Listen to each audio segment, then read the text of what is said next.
So I'm curious, in your line of work, you do Sure. all this holistic approach, Yes, and is sleep problem a common issue you see in your own practice? absolutely. I would say about 80% of the clients I see have an issue with sleep. So Wow. this yeah, so it's very common because I treat a lot of anxiety and depression and trauma. So that could be because of the population that I work with, but I think it is so common that Mm, people struggle with sleep a lot. So um, that is one area that I really work a lot with clients on is sleep hygiene and some holistic strategies to help themselves with sleep. And it does take a lot of time and effort to help them because people get stuck in what they're doing. And of course, it's always hard to create new habits. And so I do look with them to say, okay, let's talk about what you do before bed and looking at all these strategies that could be interrupting sleep and what they're eating or drinking, that whole holistic approach to see is there some area that we're not considering that could be keeping them awake and causing some of these issues mm. and using some of these yoga practices, some movements, breath, meditation. These are all practices that are helpful with getting the mind calm, calming the body, and helping people get to sleep. And also spiritual practices. Some people that's helpful too before bed to, if it's prayer or just reading some kind of religious scripture. Some people that's really helpful too to kind of settle the mind and body and spirit. Yeah, that's very important because we often, when we treat insomnia, we often encourage people to leave some wind down period before bedtime, right? Yes, that's Especially what I for people. promote a lot. Yeah. Yeah. Especially I Yeah, notice for people who are anxious, they do need longer wind for down. sure. But the question is, a lot of people don't know what they should do during the wind down Yes, period. So a exactly. lot of people don't know how to relax their True. own body Hmm. and mind. Yeah, yeah, and that's the key with, taking a holistic approach is you can't just, like they used to say, count sheep or it's use like a That cognitive does not approach. work. No. So we have to look at and I start sometimes with the mind. So a lot of people with anxiety, they struggle with racing thoughts at night. And in my experience, what I've discovered is that it's because they're go, go, go all day. And when is the only time that they're quiet is before bed. Mm, So their brain hasn't quite caught up with everything. So I also incorporate journaling with clients. So I have them keep a journal by their bed and before they go to sleep, just write down everything that's on their mind. Even just asking themselves that question, what is on my mind right now? mhm. And what I've learned too is that if they write down, let's say there's a problem they're still thinking about, and just put on there potential solutions. So let's say that they have a problem with their boss. Let me just write down, brainstorm some solutions, but then just let it go and try to go to sleep, hopefully. And then hopefully your brain, what it does, your brain does process Mm, maybe that problem. It means you doesn't mean you solved it, but maybe it can help you figure out other solutions or what could work. So it's kind of getting it out of your head in mm, one way. That's a cognitive strategy that's been very helpful. Just writing it mm, down, or I have a lot of people who are go, go, go and struggle to let go of work. mm. So write that down too. So if it's an email, oh, I forgot to send that email, write it down and just put it by your bed. So you'll take that for your to do list tomorrow. So it is Right. kind of that letting go too, just imagining letting that go in your mind. I'm going to disconnect from that. And again, coming to the body. So that's cognitive. So the body is using either starting with movement or breath wherever they feel most comfortable and just doing some slow, gentle yoga. And I mentioned to you before we started recording that it's not power yoga. So a lot of or Instagram poses that you see that are contortionist, not talking about that. So this is nervous system regulation yoga that builds resilience. Mhm. What it does is it turns on that parasympathetic in your response, the nervous system that's calm or the calm response. Because a lot of times people are in that sympathetic activation, especially if you're doing work up until you go to sleep and you don't have, like you said, that wind down period. Then you're on that high alert and it's harder to get yourself calm. So once you can get into the body, that's really going to help you to bring some ease and settle your mind more. Yeah, I really like you break it down to Yeah. the Yeah. cognitive part and the body part. You can't ignore one. Got to Uh-huh. include all of it. Yeah. Yeah, when we treat insomnia, the most evidence-based treatment is CBT for insomnia, and that's cognitive Yes, behavior therapy. And that's absolutely. exactly talk about cognitive part, how you help yourself regulate your thoughts, your perceptions, right? And then how to regulate your body, your actions, your reactions to That's it. any cues. So I really like what you talk about, exactly touch on all this and the strategy to write things down, to put something out of your head, put Yeah. it down somewhere so our brain know, okay, I will not forget this since it's already written down and I can handle it tomorrow. That's huge. I know that definitely work for some people because a lot of people I see, they have this impulsivity. Once they think of something, they have to go ahead, address it immediately, and then get themselves really exhausted. Yeah, I hear that, and I get people that they start spinning in their mind too, that rumination, and it's just hard for them to let it go, Yeah. especially if it's something like due the next day or a presentation, something that's on their mind. Right. Or chronic stress, right? And what if this? What if that? If I do this, what's gonna happen? If I do that, what's gonna happen? If I do this, Right. then what? Then what? Then what? And they just cannot Ah, stop thinking. it's too much. Yes. Yeah. And the body part, I also really like it, but I want to ask you more. Sometime, we also gave our insomnia clients tips for gentle stretch yoga before bedtime. Because overall, our guideline is to try not to stimulate your mind too much, right? And you don't want to do intense exercise right before bedtime. Mhm. So what counts as this kind of nerve calming, very soothing kind of yoga? Yeah. Sometimes we got to start too just to meet the mood. So let's say that somebody is very anxious and tense and it's hard for them to relax. Sometimes we have to put a little sympathetic activation. So that can be just shaking it out. And what I mean by that, and it's Mm. hard if this is recorded just audio. So if we're just taking our hand and just shaking it and then our arm and then Uh, doing the other hand and arm and then shaking, you can just twist a little bit with your hips, legs, mm, feet, just mm, shaking it out, releasing. That helps reset the nervous system too. So sometimes doing a little active movement. For those that know yoga, you could do a downward dog pose, staying in that. It's a little strength, but it's not too much. Because, like you mm. said, you don't want to do a whole fitness routine right Right. before bed as part of your wind down. Yeah. And then kind of go into slower movements. And an easy one for listeners to try too is just a forward fold. So forward fold is just standing and bending your torso down, right? As far as comfortable for you. You can rest your hands just at your side. You don't have to go all the way to touch your toes. And gentle trauma informed yoga too is not about pushing to say you have to do it a certain way. So Mm, just reminding yourself, do it however feels good for my body, what's available for me. And I mm, can always back out. So using that cognitive strategy too, that if something doesn't feel right, it feels stressful, I'm just going to back out. Because yoga is not about struggle and strain, right. and we don't want to hurt anybody. So you can use blocks too, Mm, especially if you have back issues. So using blocks, which are these little foam squares that you can use in yoga, and put your hands on those if they don't go to the floor. Put your hands on your legs and just breathe. It's as mm, easy as that. And mhm, one way to do it, if you want to do it with breath. So using breath and movement together is what helps calm the nervous system. So it's inhaling, lengthening the spine before you bend at the hips, and then exhale, bending down. And then when you're ready to come up, so inhaling up, bringing your belly button towards your spine as you come up. It's that mm. simple. Yeah. Oh, wow.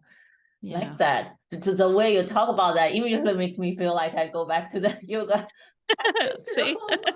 I was like trying to get it's harder with for me with a visual too, because usually I show people.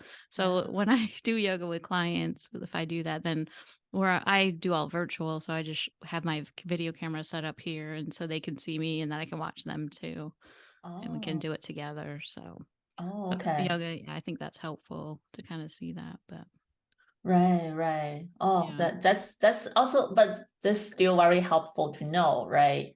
But I forgot to ask you earlier. So sometimes we put the clips on the YouTube as well, Oh, if you are okay, okay good. with that. I like Yeah, the that's part you fine. shake the hand, all Shake the those. hands. Yeah, yeah, yeah. If you have any gesture you want to do, feel Oh, free to do okay. so. Yeah, good to know. Yeah, I never Uh-huh. know. Okay, for Yeah. sure.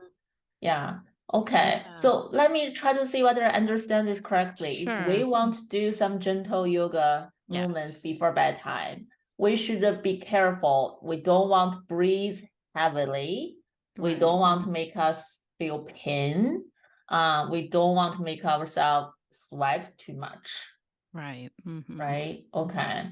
Because Yeah. that'll keep you up. That triggers that sympathetic nervous system where it's just heart Mm. beating fast. That's not what you want, you know. Yeah, but I also like the Mhm. suggestion you gave. Sometimes you need to trigger the sympathetic system a little Yes. bit and then lead to Then the. slowly, so it is kind of starting to think about bigger movements, then Mm, gradually going to smaller movements is what's mm, going to help bring that calming response in the brain too. And I know I mentioned the forward bend, but sometimes you got to do it more than once too mm, to kind of get that. So, and another thing you can do, this is very simple. And again, you don't have to have experience to do these, what I'm sharing you today, is just bringing your arms, standing up in what we call mountain pose, which is just your arms at your side. Your feet will be under your hips. And then inhaling, just bringing your arms up. And then exhale, bringing your arms down. So you're just bringing your arms either in the front of your body mm, or from the sides and up. And you can look up if you want and then exhaling down. So doing that a few times, mm. but slowly. So you don't have to feel like you have to rush and go super fast.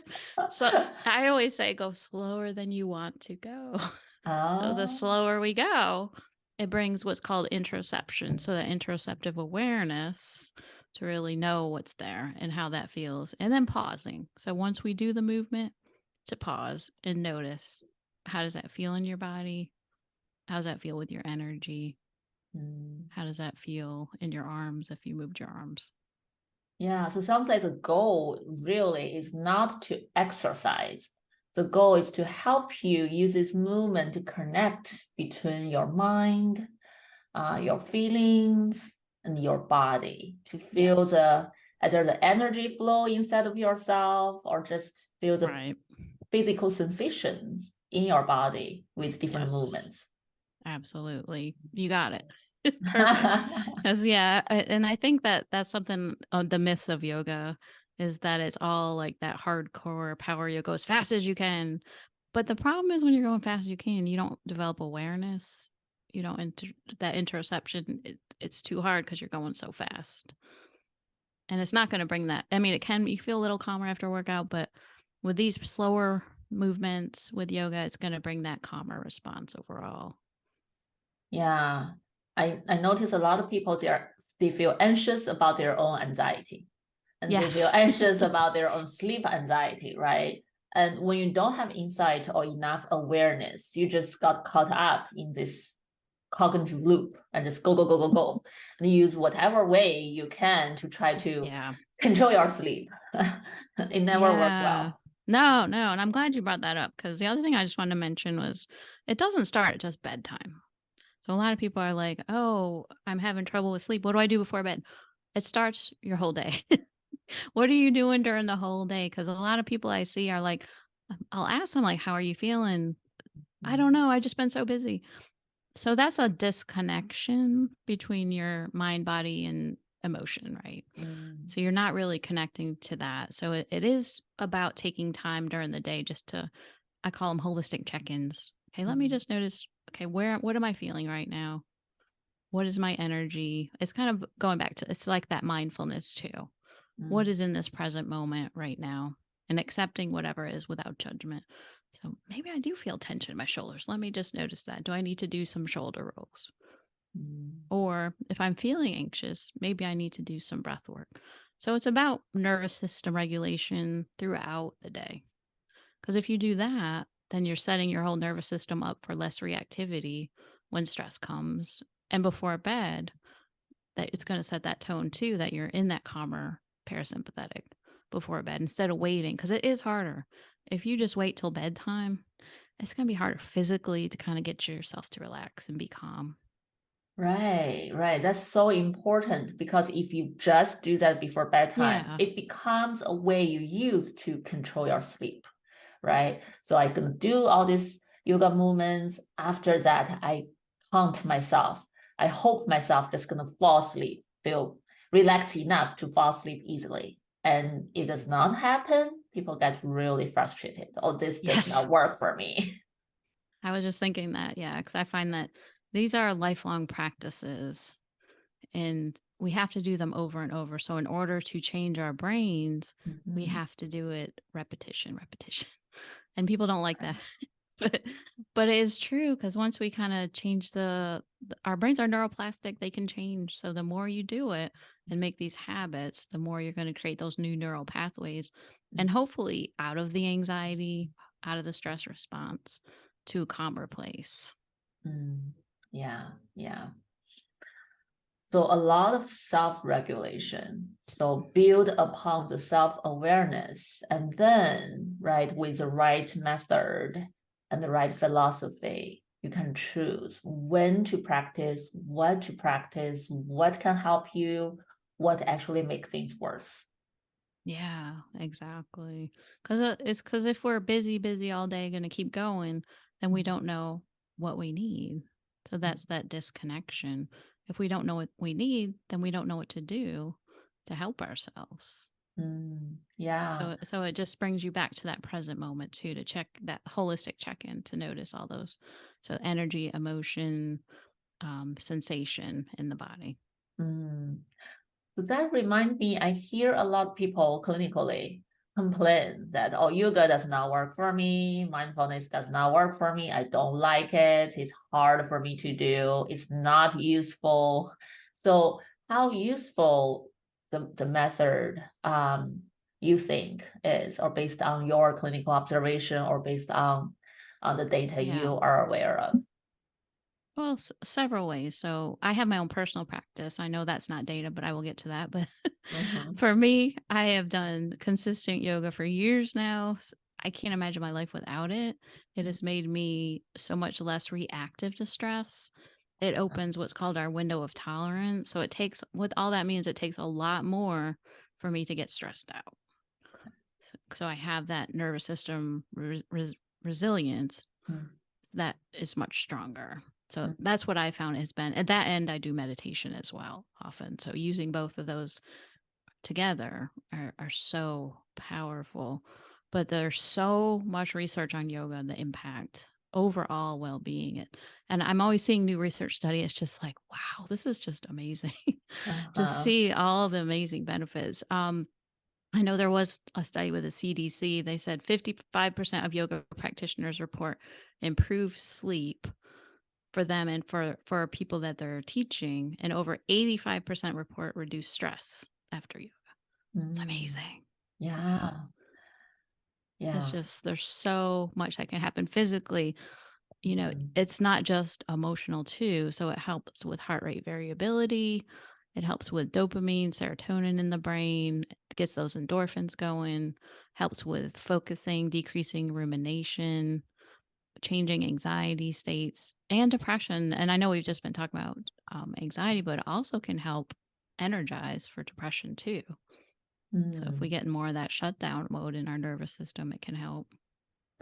Yeah, I think all this really help us understand the body and the emotions really connects, right? And I remember I have some patients coming in, they're surprised to say, I never know, when I have negative emotions, I really start feeling my body reacts. And I Yes. think the other way around is if we can do something to our body and make it move in a certain way, and practice it correctly, it can help us adjust our mood. Yeah. And the powerful part with yoga is you're using breath and movement.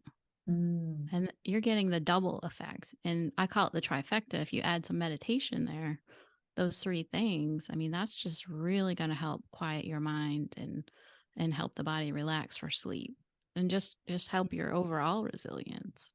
yeah, the breathing part actually is a good point that you mentioned that.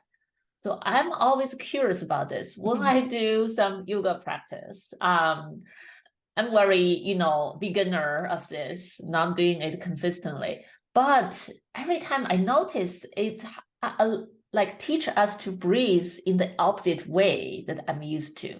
Because Yes. if I gonna do some movement, naturally I want to breathe in, I want to hold my breath, right? Yeah. But I feel like in the yoga movement, it asks you to breathe out, or it's just the opposite way. And that reminded me of deep breathing, belly Yes. breathing. We ask patients to practice sometime.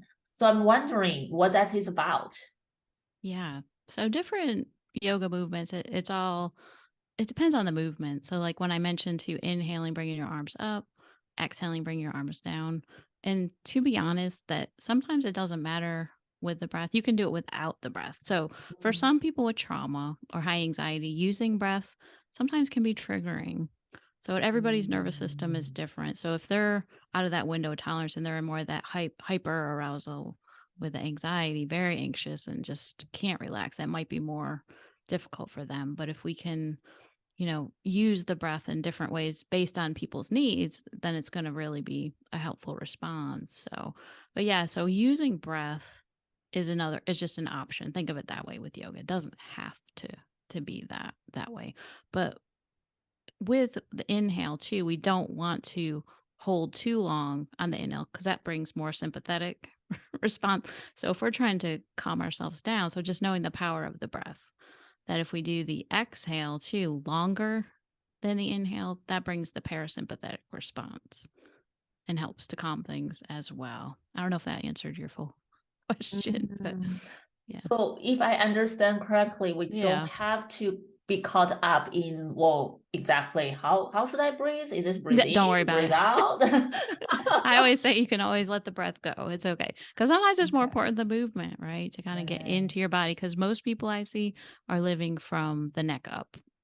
They don't know what's happening in their body. Mm. They don't have that interoceptive awareness because they're just going and they're overthinking Right. too much. And so they Yeah. really struggle to even know what sensations are going in. I had a client one time that was so cut off from the interoception that she didn't even know her thirst signal. She ended up being hospitalized because she wasn't thirsty, so she never drank water Oh, or wow. anything. So we Mm. can get so disconnected from these natural responses, right, in our body because we're so stuck in our heads. That's why yoga is so important. Right. It's really a tool to help us connect all the things within our system. Yeah. Mm. That whole mind, body, spirit connection. Yeah, yeah. Wow, amazing. I really like that. So don't worry about exactly what you do, but Yeah. like when the movements flow around, the air somehow should flow around within your system too. And with movement plus breathing, some kind of breathing, just make all flow naturally. It just, sounds like whatever make ourselves comfortable when we are doing that, Yes, right? exactly. Yeah, Mhm. so we really feel like the air in and out, and our body is moving this way, that way. It's just experience. And in this experience, we may think, we may connect, we may feel things. Yeah, and we can just do breathing without movement too. Some people like to do that better, so we call that pranayama in yoga, and that's just different practices that can help us slow the breathing down. Or there are some also that help with depression to kind of energize a little more. So in one way we might do the breathing for anxiety, for example. We can use counting, so breathing in for like a count of 4, Mm, holding for a couple counts, exhaling for a count of 4, but then gradually increasing to go exhaling to a count of 5, and then mm, 6. But mm. then tuning in that interoception, noticing where am I with my breath? Because you never want to force yourself to exhale. If you're gasping on the exhale, then it's going to actually not be good. It's not going to help you stay calm because that brings that sympathetic response. So you want to make sure that it's comfortable in your body Right, too. right, right. Yeah, so really prioritize how we feel inside of ourselves when we do anything. Yes. Yeah, Mhm, for sure. And just thinking about the longer exhale, research shows too, is what turns on what's called that relaxation response. So you mhm. always want to try to do that longer exhale if you want to have that calmer response. Yeah. But like you mentioned, not only trauma patient, I noticed for some patients has panic attacks. This kind of breathing counting technique is quite challenging for It them. is. Yeah. Yeah, yeah. Do you have any like alternative way for them? Yeah. Well, and I often, with clients who have panic too, is we kind of go back to learning to feel your feelings to prevent. So before they even get there, let's get Mm, to the prevention because what I found in my experience is people that have panic is because they're suppressing their emotion and mm, they keep suppressing, keep bringing it in, bring it in, bring it in. Guess what happens, right? So with panic, it's an overflow with mm, that. So they have to learn to be able to gradually build their nervous system resilience up with that and just be able to allow the feelings, accept the feelings. I think you brought up the point they're afraid of their own anxiety. mhm, Oh, this is uncomfortable. I got to get rid of it. mm, Just disconnect, right? But as soon mhm, as they can say, okay, I accept my emotion, it's okay. I'm here. And emotions are temporary. So using that cognitive piece too, because they're fleeting. And nobody stays in a panic attack forever either. mhm, So sometimes using the different approach too to say, I'm safe, I'm okay, getting yourself to a safe place if you're in public, and just trying to slow down the breathing as best you can, because it is. I think that it's hard to give a prescriptive approach to for panic because everybody's so different. mm. Yeah, yeah. Very interesting. And then the what you Yeah. mentioned, I'm curious how yoga and all this holistic approach gonna help patients with depression to be Yes. more energetic. Because sometimes Yes. it's even hard to get them move around or even get them out of their bed. Do how can family members or Yeah. clinicians to really encourage them to engage in some of this Yeah. practice? So just looking at the extreme and knowing that depression is on a continuum, right? Some people might have more mild, sometimes it moves to that moderate phase, whether maybe they're still working and can do daily activities. But then what you're mentioning with it in bed, that's more the extreme. So let's start with that. So if they're in bed, they can still do some breathing practices too.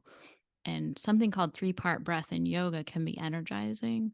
And that's just breathing, like you mentioned, with the belly breathing. So starting there on the inhale, moving to the ribs, noticing the ribs, and breathing all the way up to the collarbone, and then exhaling. But you Mm, can also use hand cues with that. So having your hands on your low belly as you start to notice the belly breathing. And then you can move hands to the lower ribs, feeling the ribs expand, and then inhaling up to the hands on the collarbone, bringing that all together and exhale. And using imagery with that, I found is very powerful to imagine, and listeners can do this as well. mhm, If you're in a safe place and not driving, to close your eyes and just imagine a wave coming in with that breath. So inhaling all the way to the collarbone, the wave's coming to the shore, and then exhale, the wave goes back.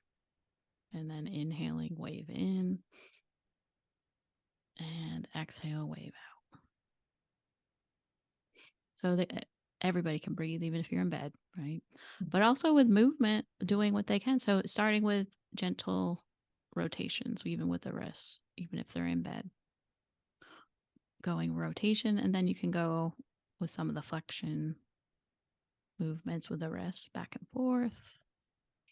So it can also be something that they can do by themselves, right? Ankle rotations, just movement, slow, gentle movements, getting them to the point where they can sit up maybe and just even hug knees to the chest. So kind of meeting them where they are, because what you don't want to do is say, okay, you're depressed. Come on, get up. Let's do it. Let's stand up. Let's do some yoga. It's not going to work, right? Right, exactly. That's what I had Yeah. in mind. I was like, that will not No, no, no. work. Oh. I also kind of integrate some qigong with my yoga. So Ah. I like to do some tapping too. So tapping I think is helpful. And this is something they could do in bed too. So just taking your hands like this and gentle tapping on the breastbone. You can use your two fingers or just the side of your hand or tapping underneath the collarbones. So this can help with the chi energy, just get things moving a little bit. And there's other practices too. Once they're able to do some standing, we can do some other movements too to kind of energize a little bit more. Oh, cool. Yeah, Yeah. talk about Qigong. I know I practiced Tai Chi long Yes. time ago. I definitely read some research about how Tai Chi can help us regulate our mood and has a lot of positive health consequences, especially Yes. for mental health. Yeah, it's powerful practice. If you haven't tried it yet, listeners, I highly recommend doing that too. They're both amazing, and it's just and that's what I recommend to my clients too, to practice some of these skills, the qigong or tai chi outside of session too, because and they notice there's not been any negative response. I will say that everybody's mentioned very positive, uplifts their mood, and helps release something for them. Mhm. So I think Yeah. the integrative approach, like finding different things that work for you. Yeah.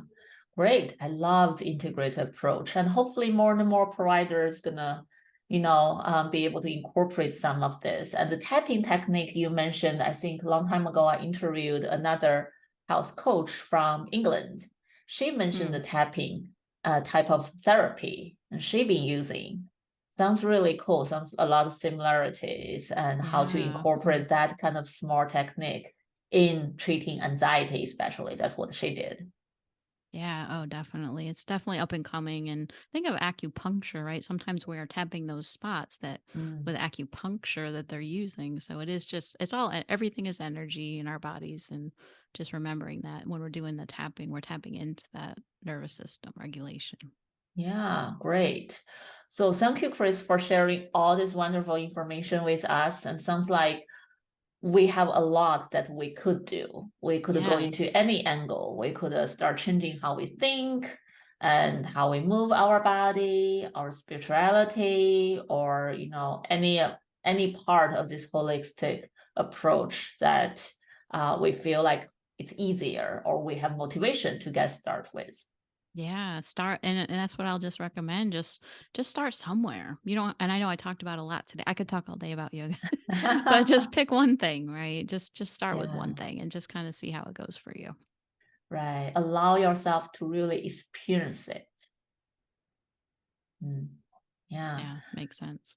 Great. So if our listeners want to find more of your work or want to make an appointment with you, how can they find you? Yeah. So I also have a podcast called the Holistic Counseling Podcast. So I have lots of great episodes on holistic practices. And I just want to share one that I think might be helpful to listeners. A lot of Mhm. people struggle to start meditation. They say they can't Yes. do that. I hear that a lot. So Mhm. I have a solo episode 73 for the Holistic Counseling Podcast called How to Start Your Own Meditation Practice. So Oh, I highly recommend giving that a go. And that's on Apple Podcasts and on my website, holisticcounselingpodcast.com. I have a gift for your listeners too. I'm a teacher on the Aura app for meditation. So I have a link I'm going to share for this that you can get 30 days free on the Aura app for meditations. And there's breath work on there, there's yoga, there's all kinds of different cool things. So great. Thank you very much. I will put the link down below in the description box. awesome. Mhm. Yeah. So, do you have any books our listeners can read and learn Yes. more? So on Amazon, I have Self Care for the Counselor. It's a guide for helping professionals, but really it could help anybody that's looking for a holistic approach to self care. Yeah, that's so much needed. Yeah. Absolutely. Great. Thank you so much, Chris, for Thank coming to you. the show today. It's been great being here. Very fun. Okay.